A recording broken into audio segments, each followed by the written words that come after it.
On Tuesday morning, January 24th, 2006, in Orlando, Florida, a 24-year-old woman's reported missing when she fails to show up for work. Police respond to her residence. They find it empty. They find her car missing. But they find little else. The question that's lingered for over 11 years since that day: what exactly happened to Jennifer Kesse?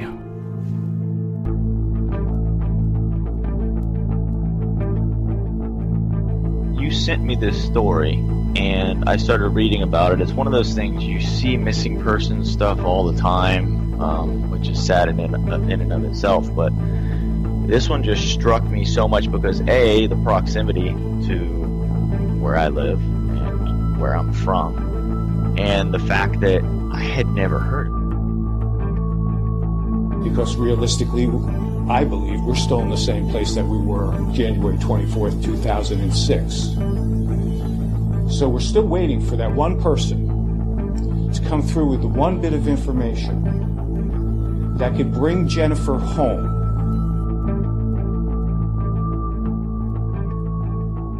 This is Unconcluded.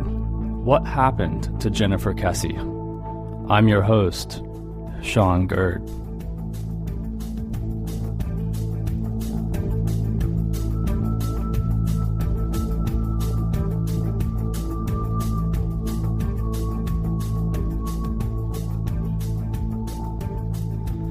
The question that's baffled investigators in Orlando for over a decade is what happened to the ambitious 24-year-old financial analyst Jennifer Kesse in January of 2006.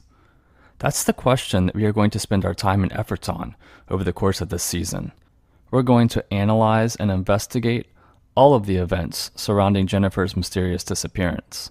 This is a well-known story to many, but it's a story that needs an ending, whatever that ending may be. It doesn't matter, at least to this father, what condition Jennifer is in anymore. I hate to say that. And maybe my family feels different, but it's time for Jennifer to come home. Jennifer's family understands, as her dad just shared, probably what most of us are likely thinking, that the end of this mystery won't be a happy one. But that doesn't mean it doesn't deserve an ending. As we begin this journey, you will find that most things about this case have a lot of possibilities. Our goal is to narrow them down.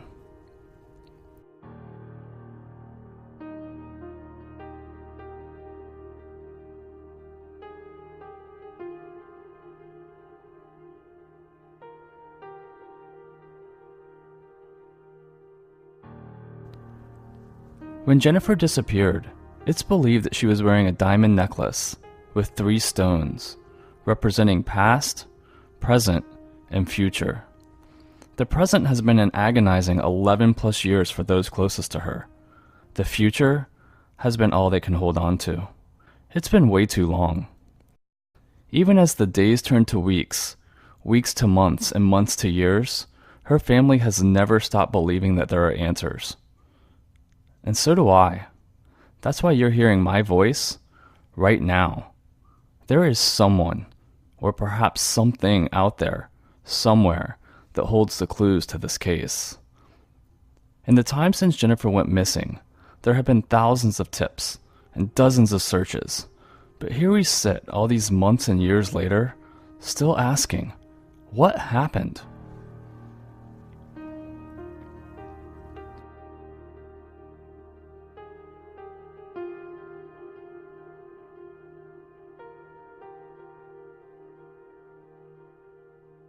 Who's ever taken her? 10 years is a long time. Whatever reason you may have had 10 years ago to take a human being, which just cannot even come into our minds, we can't even think of that. Your usefulness for what you took her for, it has to be done. It has to be over. And if you've done something with her that she's no longer with us, please give us the opportunity to bring Jennifer home where she belongs. That's Drew Kesse again, Jennifer's dad, at a press conference that was held in Orlando on the 10-year anniversary of her disappearance. he's still saying the same things he said a decade ago. Jennifer Kesse has been in the news for a long time, and way beyond the local paper. This case was, and is, national news. Much of this has been through the efforts of Jennifer's family, mostly her parents. They've done an amazing job of keeping the awareness and coverage of this tragedy alive. They stood on a street corner in Orlando holding signs and passing out flyers for months.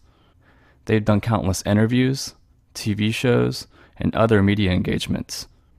But even with that, all of that, so many people aware of this tragedy, just a year ago, I had never even heard of it.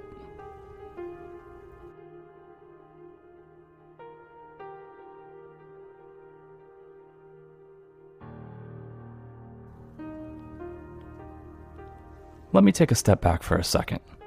I grew up in Florida.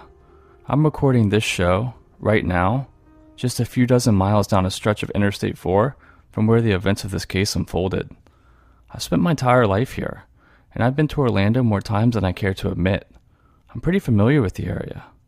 In fact, I'm pretty sure that I was within just a few hundred yards of Jennifer's condo, the last place she was known to be, way back in January of 2006, the time of her disappearance.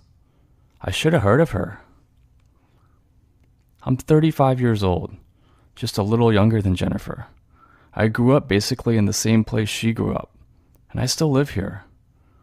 And I spent way too much of my time from around 2004 to 2007 in Orlando. It was the halfway point of a long-distance relationship I was in with the person who's now my wife. And sadly, I'm not the only one who wasn't aware. So when you sent me this story and I started reading about it, it's one of those things you see missing person stuff all the time, which is sad in and of itself. But this one just struck me so much because A, the proximity to where I live and where I'm from, and the fact that I had never heard of it before. I'm the same age basically as Jennifer Kesse, and this was the first time I'd ever seen it, which is crazy to me because I've been in Orlando 100 times. I never saw any of the flyers, never saw any of the billboards, never noticed any of that. And that sort of bothered me in a way. Like, how the heck did I not see, how did I not hear about this? They've been on the news, they've had television shows about it, and yet I still didn't know about it. So that sort of intrigued me in a way, especially after... That's my friend Scott. You heard that same clip in the intro. He and I have been friends for something like 20 years. We grew up in the same hometown, not far from where Jennifer spent her youth, and less than a 2-hour drive from Orlando. But it's not just me, and it's not just Scott. Pretty much everyone I asked, friends, family, coworkers, were all completely in the dark about this horrible event, some of which live or did live in Orlando. At first, it struck me as odd. How have we lived our lives this close to where the event took place and never heard of it? But it's been over 11 years. Memories fade. Maybe I had heard of Jennifer, had seen one of her billboards, and just forgotten. Or maybe, like many others of my generation, we no longer consume our news in the same way as previous generations. Newspapers and network news, it's been replaced by internet and social media. I don't know exactly why this was all new to me, why I was completely unaware, but it made it stick with me. I had no intentions of ever making a podcast about Jennifer Kesse, but I've continued reading and researching the case. It's incredibly sad, but at the same time, it's so compelling. And through it all, I haven't been able to stop thinking about how, if I had never heard of Jennifer, there were others out there that hadn't either. And they needed to. Maybe people that have information that could lead to a break in the investigation didn't realize they had this information. So even though this story's been told seemingly 100 times, maybe it was worth telling and investigating Jennifer's story just one more time. Jennifer's family deserves an end to this nightmare, one way or another. Now, before we move on, I want to be clear. I am not a podcaster. I'm not a professional investigator. I'm not a reporter or a journalist. I'm not a law enforcement officer. I'm not anything that would make me an expert. I'm simply someone who was first introduced to all of this just over a year ago and simply couldn't put it down.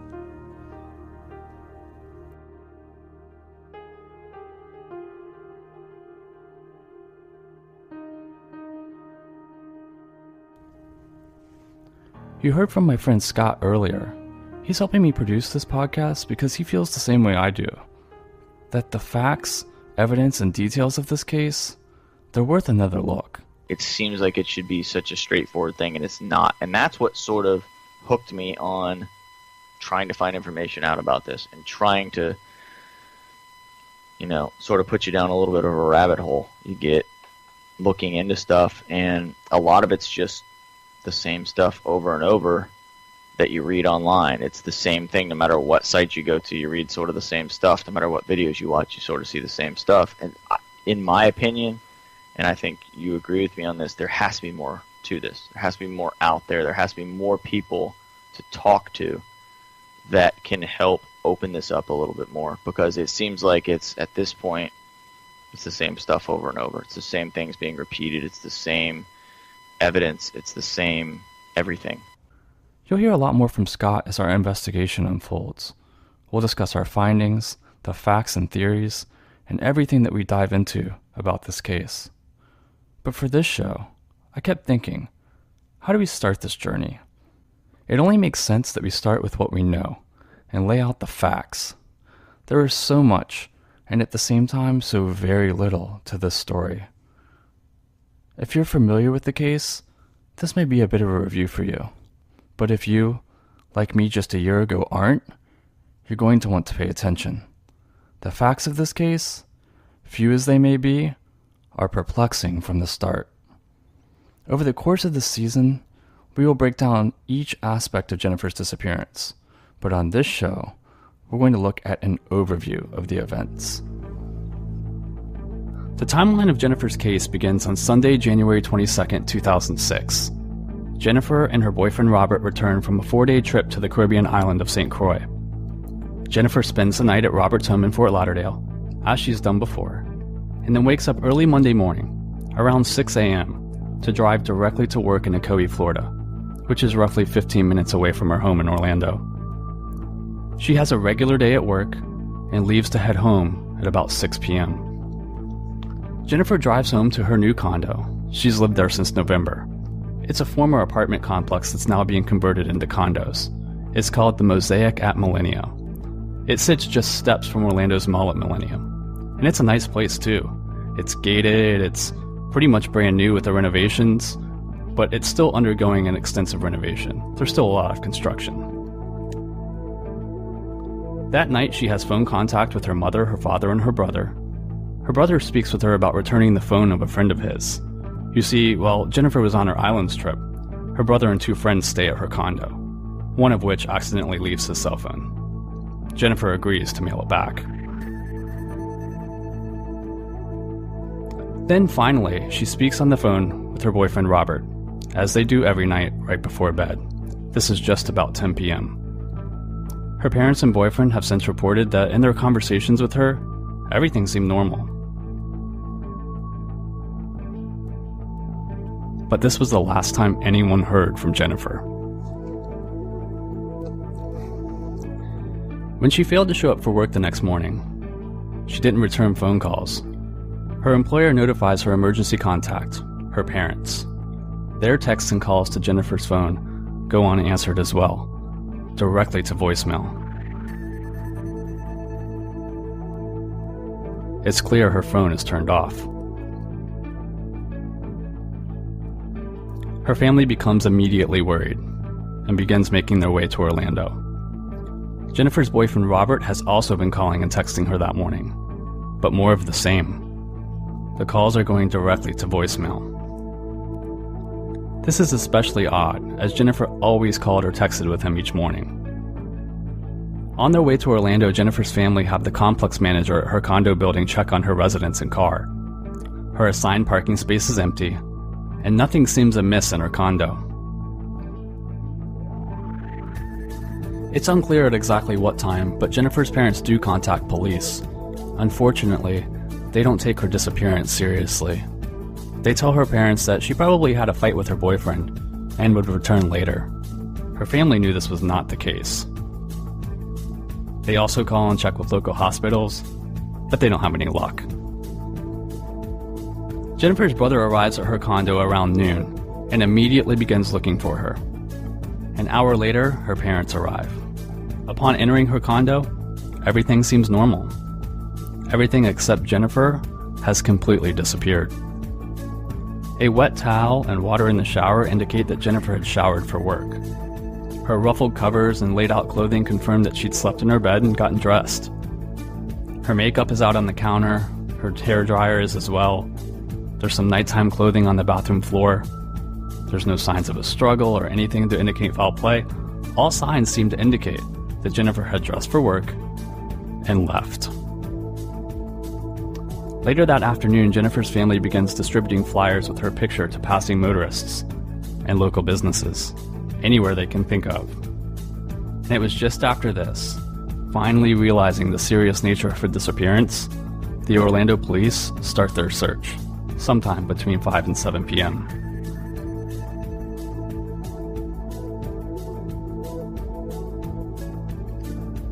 While all of this is going on, at just about the same time Jennifer's brother was arriving at her condo, something else was happening, just over a mile away from Jennifer's house.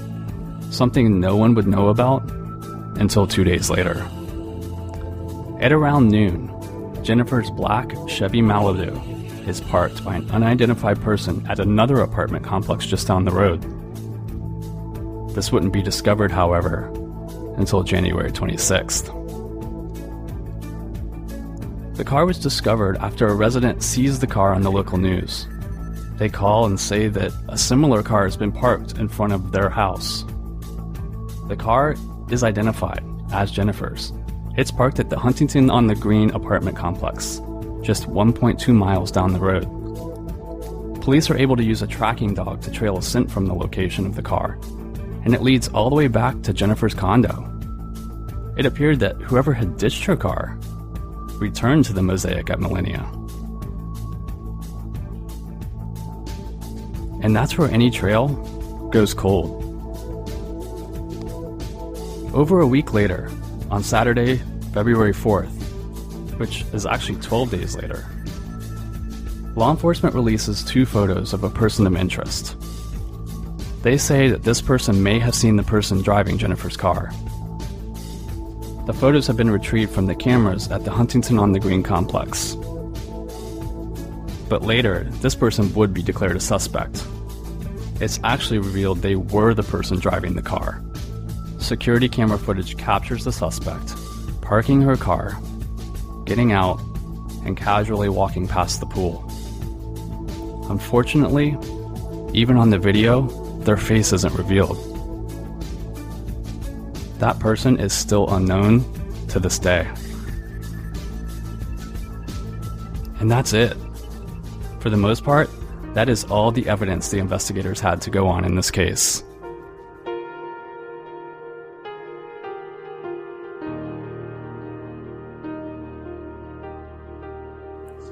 As I alluded to earlier, the police settled on a conclusion that the incident most likely had taken place the morning of January 24th. That Jennifer had slept in her bed, woke up, gotten ready for work, locked her front door, and was abducted on her way to her car. And everything I'd researched seemed to indicate the same. That seemed like a plausible explanation.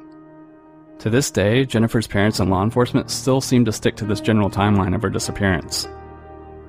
But as I researched this case, I found something else. A fact that was corroborated by her parents. And something I found to be extremely important to establishing a proper timeline. At 10:40 p.m., Monday, January 23rd, the night before she was reported missing, Jennifer's cell phone was powered off, and presumably, the battery was removed. So did she get ready for work and walk out her door that morning before being abducted? Or did something happen the night before? What could possibly explain this? We've got to look at this timeline again. And we will. next time on Unconcluded. Thanks for listening to our first episode. If you like the show, you can subscribe, rate, and review. We're a brand new show, so every little bit helps. Also, if you're unfamiliar with this case, you can check out photos of Jennifer and other things related to her disappearance on our website. We'll make a blog post to go along with each and every episode. The website is unconcluded.com. We're just getting started. For episode 1, we only wanted to lay out the existing details of Jennifer's disappearance. That's why it was only maybe 25 minutes. But starting next time, we're going much, much deeper. This season, we are going to take this case step by step, fact by fact, and suspect by suspect. We're going to leave no stone unturned. We're going to research old evidence, search for new evidence, reinvestigate, and talk to people who are involved in this case. And we're going to do it all in real time. This coming week, I'm traveling to Orlando. I'm not sure what will come of my trip, but there's a few things I'm tracking down. We will be back with episode 2 weeks from now. But before I'm done, I do want to say that this podcast isn't about me or us. It's about Jennifer and her family. And it's really about you too. Jennifer needs you. And Jennifer needs the public more than any time before. Because we know more than one person knows what happened to Jennifer 10 years ago. We know that. Jennifer needs you. Drew Kesse believes that, and so do I. We want to talk to you too, and we want to do that right here on this show. Do you have something to add, a thought, or a theory of your own, a question about the case? We're making it easy for you to share those things. You can call our voicemail line at 321-710-6304, or send us an email at unconcludedpod@gmail.com. We're also on social media. You can find us there, Facebook, Instagram, Twitter, all with the same username, @unconcludedpod. Ultimately, we want to move this case forward, and that's going to take you being part of it. Until next time, I'm Sham Gerd, and this has been Unconcluded. Unconcluded is produced by Scott J. and myself. Music in this episode by PC3. We'll see you in a couple weeks.